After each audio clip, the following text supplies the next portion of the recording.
말씀으로 채워질 때 삶이 달라집니다.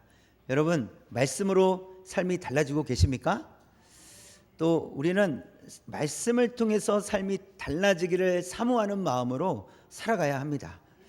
또 그런 마음으로 날마다 살아가시는 우리 성도님들 되시길 원합니다.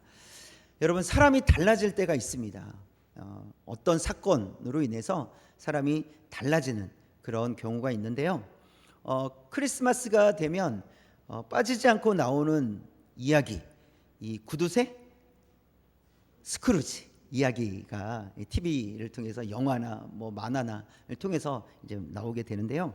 이 스크루지는 사람을 괴롭히고 남을 등쳐먹고 교활하고 악랄하고 치사하고 탐욕스럽고 추잡한 사람이다라고 작가가 썼어요. 그런 인물로 만들어 놓았습니다. 그런 스크루지. 그래서 누구도 인사하지 않습니다. 그러니까 처음엔 했겠죠. 그러나 시간이 지나면서 누구도 인사하지 않고 거지들도 구걸하지 않는 거예요. 왜요? 받지 못할 테니까. 그런 사람이라는 것이죠. 그래서 소문난 구두쇠였다는 것을 그 이야기 속에서 발견할 수 있습니다. 그렇게 살아가던 이 스크루지가 이제 크리스마스 날 이제 과거 크리스마스 유령, 현재 크리스마스 유령, 미래 크리스마스 유령을 이제 만나게 되는 거예요. 그래서 이 스크루지의 과거, 현재, 미래를 이제 악몽을 꾸는 건데 그걸 보게 되는 것이죠. 악몽에서 깨어난 스크루지는 어떻게 했을까요? 하루아침에 완전히 달라진 모습으로 사람들 앞에 섭니다. 그러니까 사람들이 당혹스러운 거예요. 당황스러운 거예요. 이게 당황하게 되는 거죠. 뭐지? 정말이나? 저 사람 스크루지가 맞아? 막 이런 거죠. 이렇게 큰 변화, 어떤 사건에 의해서 사람이 하루아침에 변화될 때가 있죠. 성경에도 완전히 달라진 사람의 이야기를 해주는데요. 사람들은 그 사람이 달라진 것에 대해서 의심을 했어요. 진짜일까? 아닌데 내가 아는 저 사람은 저럴 수가 없는데 라고 생각을 한 것이죠.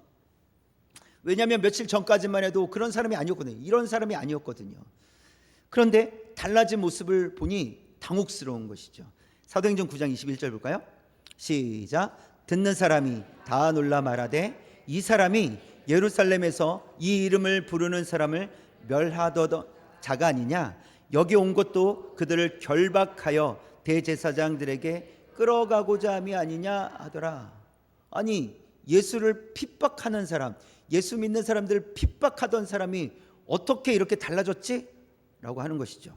그래서 22절, 9장 22절에 보면 시작. 사울은 힘을 더 얻어 예수를 그리스도라 증언하여 다메섹에 사는 유대인들을 당혹하게 하니라. 이 바울을 알았던 사람들은 이 사울인데, 이 사울은 히브리식 이름이에요. 바울은 로마식 이름이에요. 이방인들에게 복음을 전해야 했기 때문에 바울이라는 이름을 같이 사용한 거예요. 그래서 우리가 이제 익숙한 건 바울이죠. 이 바울은 예수님을 믿는 사람들을 핍박했던 사람이에요. 그래서 며칠 전만 해도 사람들은 다 알고 있었어요. 피해 다녀야 된다. 잘못 걸리면 안 돼. 그런데 그 사람이 지금 뭐 하고 있는 거예요? 예수를 그리스도라고 증언하고 있는 거예요. 예수님이 메시아라고 증언하고 있는 거예요.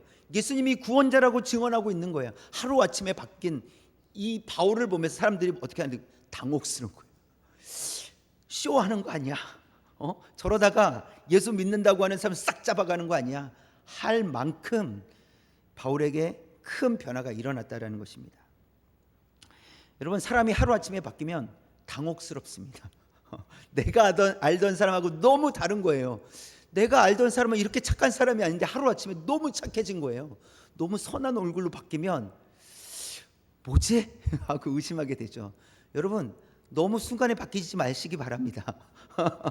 좀 바뀌더라도 천천히 바뀌세요. 좀 며칠에 걸쳐서, 몇 주에 걸쳐서.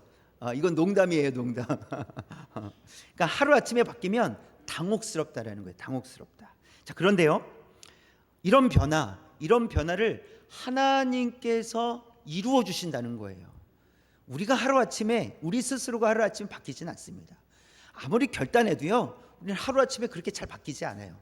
그런데 하나님께서 개입하시면 우리에게 이런 변화가 일어난다는 거예요. 그래서 성도들에게 그리스도 안에서 그리스도인들에게 이 성도들에게 가장 큰 변화는 무엇입니까?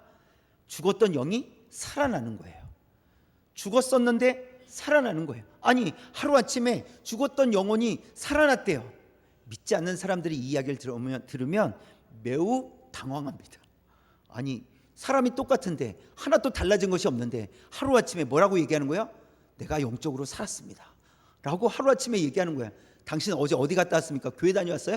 네, 교회 다녀왔습니다 막 이러면서 내가 예수님을 믿게 되었습니다. 그래서 제 영이 살았습니다. 아니 하루아침에 예수님을 믿지 않는 사람들에겐 당혹스러운 이야기지만 이것은 사실입니다. 하루아침에 하나님께서 우리를 변화시켜 주시면 하루아침에 우리는 죽었던 영혼이 살아나게 될 줄 믿습니다. 이러한 변화는요 하나님의 말씀으로부터 시작이 되는데 로마서 10장 9절 볼까요? 시작. 내가 만일 내 입으로 예수를 주로 시인하며 또 하나님께서 그를 죽은 자 가운데서 살리신 것을 내 마음에 믿으면 구원을 받으리라. 내 마음에 믿으면 구원을 받으리라. 근데 누구를 믿어야 돼요? 예수 그리스도를 믿으면이에요. 그러면 이 믿음은 어디에서부터 오는 것일까? 17절에 있는 말씀 10장 17절 시작. 그러므로 믿음은 들음에서 나며 들음은 그리스도의 말씀으로 말미암았느니라. 여기 있어요. 믿음이 어디로부터 옵니까? 말씀으로부터 온다는 거예요. 믿음은 말씀을 들음으로부터 오는 거예요. 그러니까 말씀이 없으면 믿음이 생기지 않습니다. 말씀을 듣지 못하면 믿음이 생기지 않아요. 말씀을 듣는다는 것은 복음을 듣는다는 의미이고 말씀을 읽는다는 의미예요. 그래서 말씀을 통해서 믿음이 점점점 자라가게 된다는 거예요. 근데 말씀이 없는 삶은요 자라가고 싶어도 자랄 수가 없는 거예요. 우리 몸으로 치면 우리가 나는 건강하게 자라고 싶어 하는데 먹질 않는 거예요. 그럼 어떻게 해요? 자랄 수가 없는 거예요. 건강하게 자랄 수가 없는 거예요. 똑같은 겁니다. 우리는 영적으로 자라가고 싶지만 말씀이 없으면 영적으로 자라갈 수 없다라는 것입니다. 이렇듯 그리스도 안에 있으면 바울처럼 또 저와 여러분처럼 누구든지 변화가 일어나는 줄 믿습니다. 하나님의 말씀 안에 거할 때 그리고 그 말씀을 통해서 예수 그리스도를 알 때 그리고 믿음으로 예수 그리스도를 영접할 때 우리는 죽음에서 생명으로 옮겨질 줄 믿습니다. 이미 우리가 예수 그리스도를 믿음으로 죽음에서 생명으로 옮겨진 줄 믿습니다. 이것은 하나님께서 하시는 일이라는 거예요. 이러한 변화는 하나님께서 주도적으로 이끌어 가시는 일입니다. 오늘 그 하나님께서 우리를 주도적으로 이끌어 가신다, 말씀으로 이끌어 가신다, 하나님의 그런 계획 가운데 우리를 이끌어 가신다는 것을 함께 말씀으로 살펴보도록 하겠습니다. 두 가지인데요. 첫 번째 시작. 회복의 목표는 건물이 아니라 성도입니다. 하나님께서 회복을 시켜주시는데 그 회복의 목표가 건물이 아니라는 거예요. 건물을 재건하고 건물을 짓는 것이 목표가 아니라 누구를 세우는 거예요? 성도들을 세우는 것입니다. 성도들을 세우는 것이 목표예요. 제가 설교를 준비할 때 이제 컴퓨터 이제 앞에서 하게 됩니다. 컴퓨터를 켜놓고 컴퓨터로 이렇게 하는데 이 한글 프로그램이 있어서 이제 타자를 치는 거죠. 그래서 썼다 지웠다 자유롭게 할 수 있어요. 너무 편리합니다. 그림을 넣을 수도 있고요, 표를 넣을 수도 있고 자유롭게 이렇게 작업을 할 수 있습니다. 이 컴퓨터가 만들어진 후에 많은 프로그램들이 생겼어요. 좀 쉽게 할 수 있는, 작업을 쉽게 할 수 있도록 또 사람에게 도움을 줄 만한 그런 프로그램들이 많이 생겼는데 그림을 그리고 수정할 수 있는 그런 프로그램도 생기고 또 음악을 듣거나 동영상을 보거나 또 음악을 만들거나 하는 동영상을 또 편집하거나 하는 것도 그런 프로그램도 생겼습니다. 또 성경을 읽을 수 있는 그런 프로그램도 생겼습니다. 이렇듯 편리한 프로그램을 사용할 수 있는 이유가 무엇입니까? 컴퓨터가 이미 개발되었기 때문에, 이 컴퓨터라는 것이 개발되었기 때문에 그 컴퓨터로 할 수 있는 일들이 더 많아지고 있다는 거예요. 하나님께서 세상을 창조하신 이 원리도 이와 같습니다. 하늘에 있는 것, 땅에 있는 것, 물속에 있는 모든 것을 창조하신 이후에 아담에게 정복하고 다스릴 것을 말씀하셨어요. 그것을 정복하고 다스려라. 그래서 하나님께서 이미 모든 것을 다 만들어 놓으셨단 말이에요. 그래서 다 완벽하게 만들어 놓으시고, 그러니까 심히 보기에 좋았더라 할 만큼 완벽하게 만들어 놓으시고 이것을 아담에게 맡기셨다라는 거예요. 아담은 고민할 필요가 없어요. 노력할 필요가 없어요. 이미 만들어 놓으신 것 안에서 더 편리하게 사용할 수 있는 것들을 만들어 가면서 살면 되는 거예요. 그래서 하나님께서 만들어 놓으신 이 세상 속에서 우리도 편리하게 살아가기 위해서 배도 만들고 자동차도 만들고 비행기도 만들잖아요. 우리에게 필요한 것이잖아요. 편리한 것이잖아요. 그래서 이 비행기를 만들고 자동차를 만드는 재료는 누가, 그 재료, 원재료는 누가 만들어 놓은 겁니까? 하나님께서 만들어 놓으신 거예요. 그 하나님께서 만들어 놓으신 원재료를 가지고 우리가 편리한 대로, 원하는 대로 우리가 그것을 만들어서 살아갈 수 있게 되었다라는 거예요. 이것이 하나님께서 인간에게 주신 특권입니다. 우리의 특권이에요. 그래서 하나님께서 이미 만들어 놓으신 것을 가지고 우리에게 주셔서 우리가 자유롭게 그것을 가지고 응용해서 또 만드는 거예요. 그래서 배도 만들고 자동차도 만들고 하늘을 나는 비행기도 만들 수 있게 되었다는 것이죠. 하나님의 형상을 닮은 인간이 누리고 다스릴 수 있도록 하나님께서 세상을 창조해 주셨습니다. 창조하셔서 인간에게 주셨다라는 거예요. 그렇죠? 인간에게 주셨어요. 오늘 말씀으로 돌아가면 포로로 끌려갔던 이스라엘 백성들이 이 예루살렘으로 다시 돌아와서 한 일은 성전과 성벽을 재건하는 일이었어요. 성전을 재건해야 될 이유가 있었는데 그 이유는 그 성전은 하나님께서 통치하시는 곳이었기 때문에 그래요. 또 하나님께서 임재하시는 곳이었기 때문에 그래요. 그렇기 때문에 성전이 필요했어요. 성전이라는 건물이 필요했어요. 하나님께서 그것을 다스려 주셔야 하기 때문에. 그래서 성전이 재건이 됩니다. 또 성전과 성벽을 재건해야 했던 이유는 이스라엘 이 백성들의 정체성 때문에 그래요. 그 정체성이라는 것은 무엇이냐면 하나님의 택함 받은 백성들, 그래서 제사장 나라로서 이 아브라함에게 주셨던 그 복, 하나님께서 아브라함에게 내가 너를 복이 되게 하겠다, 너에게 복을 주고 복이 되게 하겠다, 이렇게 말씀하셨단 말이죠. 그래서 그 복을 흘려 보내야 되는 사명을 이 이스라엘이 받았기 때문에 성전과 성벽은 재건될 수밖에 없었다라는 거예요. 그 말은 하나님께서 아브라함과 세우신 언약이 아직 취소되지 않았다라는 거죠. 여전히 유효하다라는 것을 말씀하고 있고, 언약대로 복이 되게 하기 위해서 하나님께서 임재하시겠다라는 거예요. 지난주에 에스겔서를 통해서 우리가 봤죠. 하나님의 영광이 떠났을 때 황폐하게 되었다라는 거예요. 그러나 다시 하나님의 영광이 예루살렘에 가득하게 되었을 때 예루살렘이 회복되는 것을 예언했던 말씀, 에스겔에 있는 말씀. 그리고 결국은 이 포로 귀한 자들이 돌아와서 성전을 재건하고 성벽을 재건함으로 인해서 하나님께서 임재하신다, 하나님께서 다스리신다, 회복시켜 주신다는 것을 이제 알게 된 것입니다. 그래서 이것을, 이 정체성, 이 이스라엘이 복음을 전해야 되는, 복을 흘려보내야 되는 이 정체성 때문에 하나님께서 성전을 재건할 수 있도록, 성벽을 재건할 수 있도록 인도해 주셨다라는 것입니다. 자, 그러나 우리가 기억해야 될 것은 하나님께서 최종적으로 세우시려고 하는 것이 건물이 아니었다라는 거예요. 성전과 성벽은 반드시 재건되어야 했겠지만, 그러나 하나님께서 최종적으로 세우시고 싶은 것이 건물이 아니었다라는 것입니다. 이 창조하신 세상을 아담에게 주시며 정복하고 다스려라 라고 말씀하신 것처럼 이 최종 그 건물이 지어짐을 통해서 그것이 최종 목표가 아니라 그곳에서 임재하시는 하나님을 의지하여 이스라엘 백성들이 사명을 감당할 수 있도록 이스라엘 백성들을 회복시키는 것을 하나님은 목표로 삼으셨다라는 겁니다. 건물이 아니라 성도가 세워져야 된다, 다시 회복되어야 된다라는 것을 말씀하고 계시는 거예요. 그래서 당시 이스라엘 백성들은 돌아와서 성전도 재건하고 성벽도 재건한 일을 잘했지만 그렇다고 해서 온전히 세워진 것은 아니었습니다. 왜냐하면 그들의 심령에는 아직 말씀이 부족했기 때문에 그래요. 그러니까 온전치 않았다라는 거예요. 건물은 세워졌지만 그들의 마음은 아직 세워지지 않았다는 거예요. 그러니까 건물은 세워졌지만 말씀으로 그들의 심령은 세워지지 않았다. 그래서 말씀을 잘 알지 못하고 깨닫지 못했다라는 것을 보여줍니다. 그래서 하나님은 그들을 말씀으로 세우시기를 원하셨다는 것을 이 말씀을 통해서 우리에게 가르쳐주고 계시는 거예요.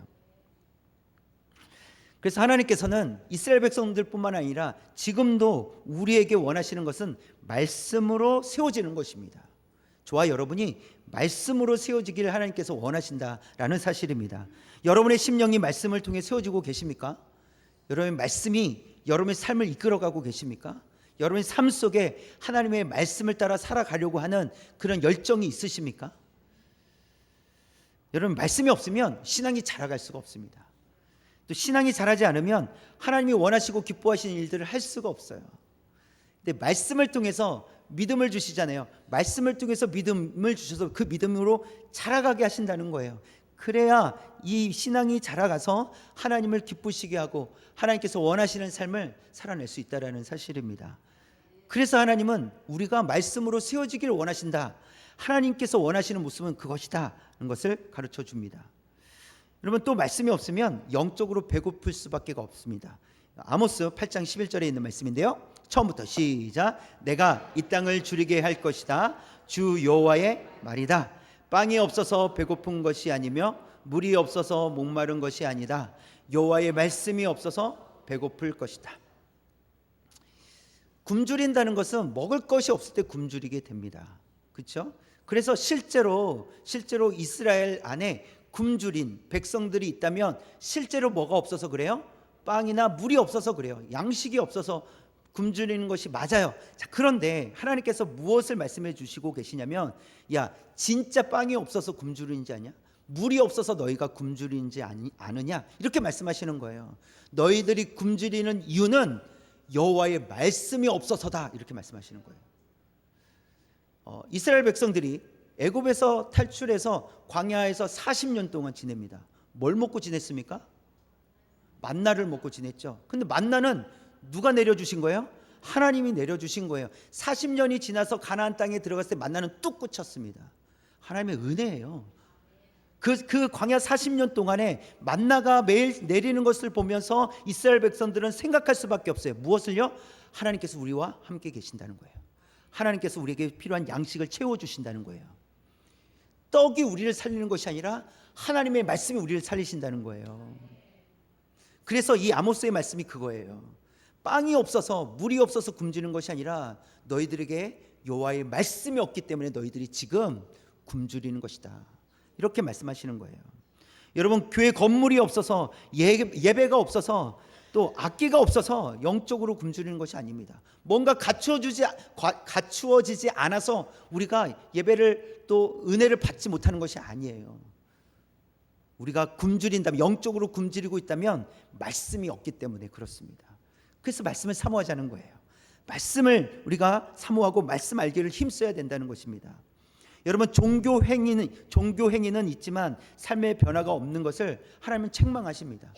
그러니까 종교 행위, 그러니까 교회를 다녀요, 예배도 드려요, 기도도 해요, 종교 행위를 하고 있어요. 그런데 말씀대로 살지 않아요. 이것을 지적하고 계시는 거예요. 이것을 책망하고 계시는 거예요. 자, 그래서 성도는 하나님의 뜻대로 삶을 살아가기 위해서, 하나님의 뜻을 삶으로 살아내기 위해서 말씀으로 채워야 된다는 사실입니다. 저와 여러분의 말씀이 필요한 이유는 말씀을 가지고 살아내기 위해서예요. 말씀을 지식적으로 쌓기 위해서가 아닙니다.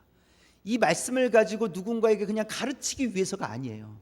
말씀으로 내가 살아내기 위해서 말씀이 필요한 거예요. 그래서 말씀이 채워지면 믿음이 생긴다고 했죠. 그 믿음으로 어떻게 하겠어요? 순종하는 삶을 살아가려고 힘쓰겠죠.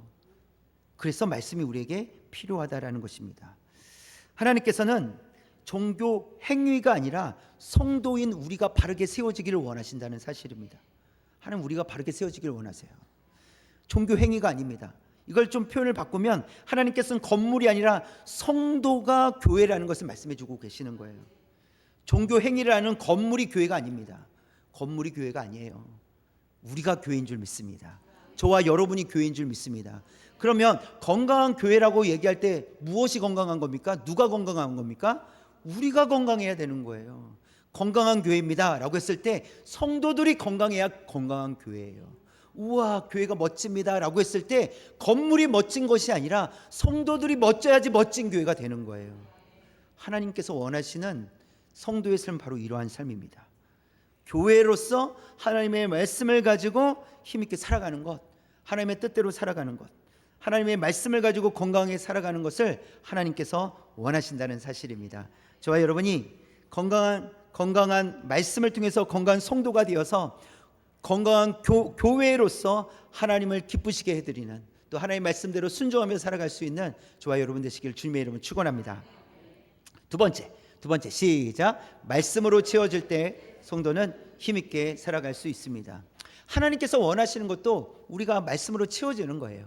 그래서 말씀으로 채워질 때 우리는 어떻게 살아갑니까? 힘있게 살아갈 수 있다, 이렇게 말씀하십니다.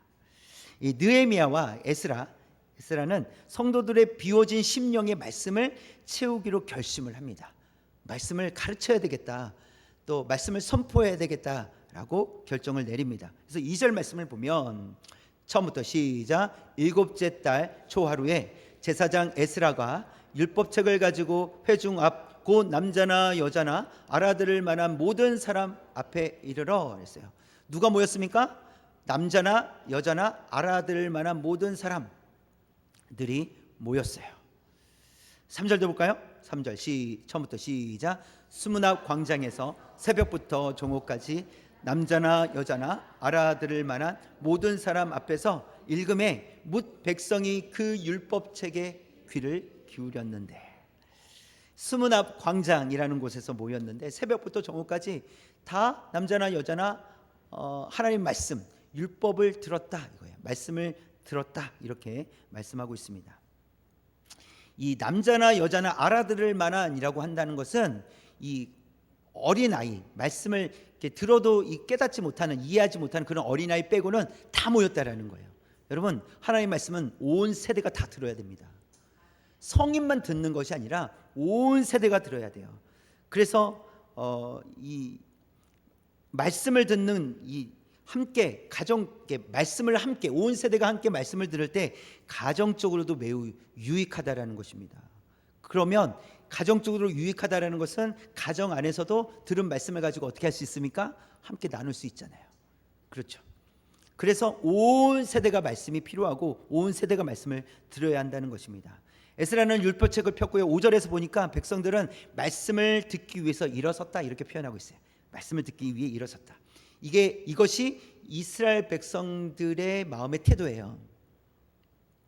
3절에서도 그 율법책에 귀를 기울였다, 이렇게 되어 있잖아요. 말씀을 듣기 위해 일어섰다라고 하는 것은 하나님을 경외하는 마음과 하나님의 말씀을 간절히 듣고자 하는 마음이 있었다라는 겁니다.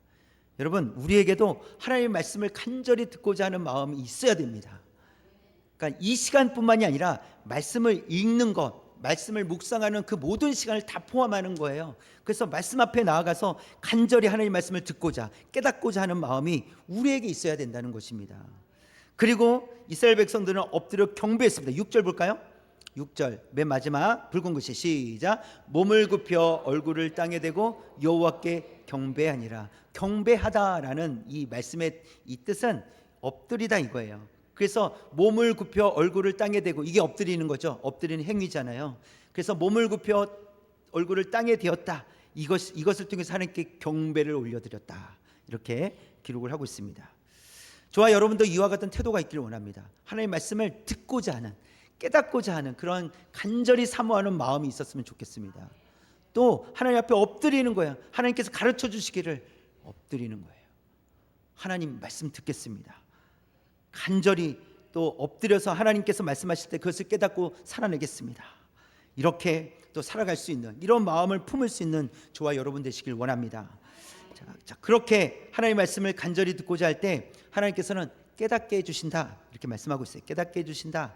7절 말씀 보면 이 붉은 글씨로 되어 있는 건 사람들의 이름이에요. 레위 사람들이죠. 레위 사람들의 이름인데 붉은 글씨 말고 검은 글씨 마지막에 시작. 백성이 제자리에 서 있는 동안 그들에게 율법을 깨닫게 하였는데, 그들이 어떤 역할을 한 거예요? 백성들에게 율법을 깨달을 수 있도록 도왔다 이거예요. 율법을 깨달을 수 있도록 도왔다. 여러분, 말씀을 깨달을 수 있도록 돕는 사람이 있을 때 유익합니다. 그렇죠. 유익하죠. 저희 집에서는 저에게 종종 막 물어봐요. 제가 다 아는 줄 알고. 어떤 질문은 곤란한 때가 있어요. 나도 잘 모르겠는데 공부해보고 가르쳐 줄게. 뭐 이럴 때도 있어요. 공부해보고 가르쳐 줄게. 하나님께서는요, 어떤 방식으로든 우리가 말씀을 사모할 때 가르쳐 주신다는 거예요. 이게 중요해요. 우리가 말씀을 사모할 때 하나님 가르쳐 주시는데, 때로는 성령의 이 감동하심을 통해서 직접 말씀하실 때가 있어요. 직접 깨닫게 하실 때가 있어요. 또 이렇게 말씀을 듣는 예배 가운데서 하나님 깨닫게 하실 때가 있어요. 또 누군가와의 대화 속에서도 깨닫게 하실 때가 있어요. 아니 또 무엇을 볼 때, 아니 TV 속에서 뭔가 어떤 장면을 볼 때 하나님 말씀이 생각나게 하실 수도 있어요. 그러니까 다양한 방식으로 하나님 우리로 하여금 깨닫게 하신다는 거예요. 중요한 것은 하나님께서 우리에게 깨닫게 해 주신다는 사실이에요. 우리가 간절히 사모할 때 하나님께서 깨닫게 해 주실 줄 믿습니다. 자, 깨달음 성도들은 그럼 어떻게 반응할까? 9절 말씀이에요. 9절 붉은 글씨 시작. 백성이 율법의 말씀을 듣고 다, 여러분 하나님의 은혜 때문에 울어보신 적 있으시죠? 하나님의 은혜가 너무 커서 울어보신 적 있으시잖아요. 그런 은혜를 베풀어 주신다는 거예요. 여러분 말씀을 깨달으면요, 하나님의 그 은혜가 너무나도 커서 나를 얼마나 사랑하시니 그것이 깨달아져서 막 눈물이 난다는 거예요. 이게 은혜죠, 은혜. 지금 이것은 눈물을 흘린다라는 것이 아니라 하나님께서 은혜를 베풀어 주신다는 거예요. 말씀을 깨달으니 하나님의 은혜가 얼마나 큰지를 알게 되는 거예요. 또 때로는요, 내가 얼마나 죄인이었는지 깨닫게 되어서 눈물을 흘릴 때가 있어요. 하나님 앞에 너무 죄송스러워서 저는 죄인입니다 하고 눈물을 흘릴 때가 있죠. 그러나 이런 죄인도 사랑하여 주시는 그 주님의 그 크신 은혜로 인해서 또 하나님께 감사함으로 나아가는 거잖아요. 그것 때문에 또 눈물이 나잖아요. 너무 감사합니다. 어떻게 이런 저를 용서해 주시고 이렇게 사용하십니까? 하나님 너무 감사합니다 하면서 눈물이 날 때가 있죠. 이런 은혜를 주신다는 거예요. 여러분 말씀을 깨달을 때 이런 은혜가 있는 줄 믿습니다. 그리고 저와 여러분이 항상 이런 은혜를 받는 그런 삶이 되기를 원합니다. 또 어떻게 반응하게 되냐면 즐거워하게 된다라는 것인데요. 12절 붉은 글씨 시작. 크게 즐거워하니 이는 그들이 그 읽어 들려준 말을 밝히 알미라. 하나님의 말씀을 밝히 알게 되었을 때 마음이 어땠어요? 즐거웠다. 이렇게 써요. 즐거웠다. 하나님의 말씀을 깨달을 때 기쁨이 있는 줄 믿습니다. 이런 기쁨을 누리고 살고 계십니까? 앞으로 그렇게 살자고요. 앞으로는 더 하나님의 말씀으로 인해서 기쁨을 누리며 살아갈 수 있는 저와 여러분 되시길 원합니다. 사마리아 여인 이야기가 있잖아요. 요한복음 4장에 나오는 이 사마리아 여인은 예수님을 만난 후에 보인 반응이 매우 놀라웠어요. 사실 이 여인은요, 그러니까 사람들을 피해 다녔던 사람이에요. 그런데 예수님을 만나고 어떻게 했습니까? 찾아갑니다. 마을로 들어가서 사람들을 찾아가요. 아니 사람을 만나고 싶지 않았고 피해 다녔던 사람이었는데 예수님을 만난 이후에 사람들을 찾아가요. 그리고 그들에게 가서 얘기합니다. 내가 누구를 만났는지 아십니까? 하면서 막 이야기하기 시작합니다. 그때 사람들은 귀를 기울여요. 그런데 이 사마리아 여인의 이 이야기를 제가 좀 생각하면서 들었던 생각은 어떤 생각이 있냐면, 그 사마리아 사람들이 그 여인의 이야기를 들으면서 내용에 귀를 기울였겠지만 저는 그 여인의 얼굴을 많이 주목했을 거라고 생각해요. 얼굴을 주목하며 봤을 거라고 생각해요. 여러분 상상해 보십시오. 그 여인의 얼굴이 어땠을 것 같아요? 약간 이렇게 미소 띈 얼굴, 뭔가 확신에 찬 듯한 얼굴로 말하지 않았겠습니까? 여러분 제가 누구를 만났는지 아십니까? 하면서 저를 너무나도 잘 아시는 분, 메시아를 제가 만났습니다 하고 외치는 거예요. 확신 있게 얘기하는 거예요. 여러분 하나님 말씀을 깨달으면 이런 확신이 있는 줄 믿습니다. 이런 기쁨을 주신다는 거예요. 우리가 그냥 막 말씀 들었는데 기뻐해야지 이런 거 아니에요. 억지로 기뻐라는 것이 아니라 하나님께서 깨닫게 하시면 기쁨을 주시는 줄 믿습니다. 여러분 말씀을 사모합시다. 그래서 말씀을 사모하는 거예요. 말씀 깨닫기를 사모하는 거예요. 그래서 깨달았을 때 이런 일들이 우리의 삶의 가운데도 일어나는 줄 믿습니다. 이 사마리아 여인이 지금 예수님을 만난 이후에 삶의 현장으로 가는 거예요. 그렇죠? 삶의 현장으로 가서 자신이 누구를 만났는지 그의 얼굴 표정과 확신 있는 말로 표현하고 있는 거예요. 여러분 우리도 삶의 현장으로 가야 됩니다. 저와 여러분도 삶의 현장으로 가야 돼요. 그럼 우리는 어떻게 가야 될까? 10절 말씀 볼까요? 붉은 글씨 시작. 여호와로 인하여 기뻐하는 것이 너희의 힘이니라. 누구로 인하여 기뻐하는 거예요? 여호와로 인하여 기뻐하는 삶이 되는 거예요. 여기서 너희의 힘이다라고 했을 때 이것은 견고한 성, 견고한 요새 이런 의미예요. 하나님 우리의 요새십니다. 우리의 성이십니다. 견고한 성이십니다. 이렇게 고백하잖아요. 그래서 너희의 힘이라는 것은 우리의 요새시다. 우리의 성이시다. 이렇게 말씀하고 있는 겁니다. 그래서 하나님은 우리의 삶의 현장에서 견고한 성이 되어 주실 줄 믿습니다. 하나님으로 인해 즐거워하는 거예요.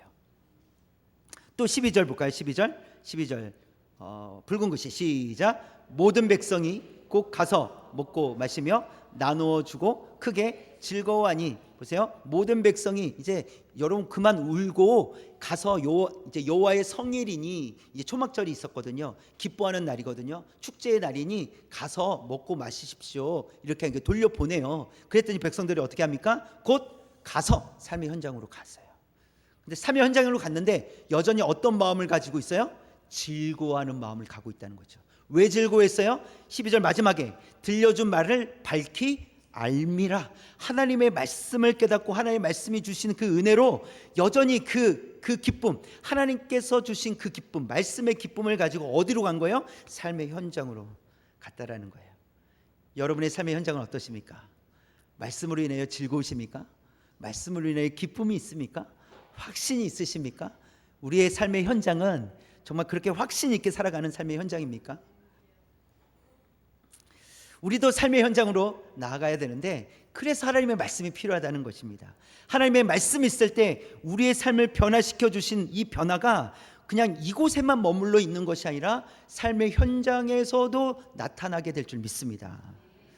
근데 우리가 삶의 현장으로 간다는 것은 영적 싸움을 해야 되는 곳으로 가는 거예요. 삶의 현장은요 항상 영적 싸움이 있어요. 교회에서 이렇게 기분 좋게 그렇죠? 예배 마치고 가면 계속 한 주간 동안 이렇게 일했으면 좋겠어요. 그런데 삶은 그렇지 않다라는 거죠. 가정에만 가도요 영적 싸움이 일어날 때가 있어요. 여러분 직장은 어떻습니까? 훨씬 더하죠. 믿지 않는 사람들과 함께 지내면서 일터에서의 삶은 영적 싸움이 심합니다. 또 친구나 이웃들을 만나는 곳에서도 그런 영적 싸움이 있을 수밖에 없습니다. 여러분 이런 상황 속에서 하나님의 말씀이 우리를 견고하게 해주실 줄 믿습니다. 이 사실 믿는 거예요. 그런 영적 싸움이 많이 일어나는 곳 우리는 살아갈 수밖에 없지만 우리가 하나님의 말씀을 가지고 살아갈 때 하나님은 우리를 견고한 성으로서 우리를 보호해 주시고 지켜주신다는 사실입니다. 자, 그렇기 때문에 일단 말씀을 읽으셔야 된다는 거예요. 시작하셔야 됩니다. 여러분 살을 빼고 싶으면 어떻게 해야 돼요? 운동을 시작해야 돼요. 그렇죠? 시작도 안 하면서 맨날 나는 살을 빠질 거야. 안 빠져요. 여러분 우리가 영적으로 건강해지기 위해서는 하나님 말씀을 읽는 것을 시작해야 돼요. 우리가 읽는다고 해서 다 깨닫는 것도 아닙니다. 그러나 여러분 운동을 한다고 다 살이 빠집니까? 운동 대충 해보세요. 살 안 빠져요.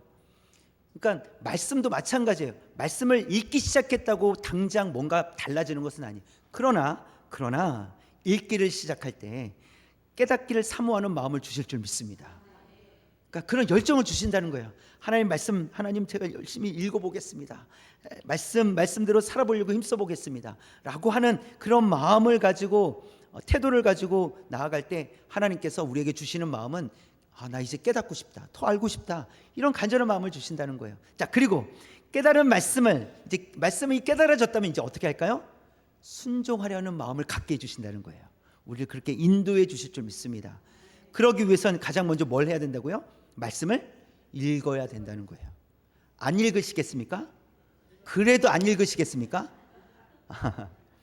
말씀을 읽으셔야 돼요. 말씀을 읽어야 시작될 수 있습니다. 그래서 하나님 말씀을 사모하는 또 이스라엘 백성들이 정말 일어서서 경배하며 하나님의 말씀을 엎드리고 또 듣기 위해서 일어나서 하나님의 말씀을 또 사모했던 것처럼 그런 태도를 우리가 배우고 하나님의 말씀을 알기를, 그래서 하나님 말씀을 깨닫기를, 깨달은 말씀을 가지고 삶 속에서 살아갈 수 있기를, 믿음으로 살아갈 수 있기를 사모하는 저와 여러분 되시길 원합니다. 그래서 이번 한 주간도 말씀으로 인하여 힘을 얻고 기쁨과 감사가 넘치는 한 주간이 되시기를 주님의 이름으로 축원합니다. 기도.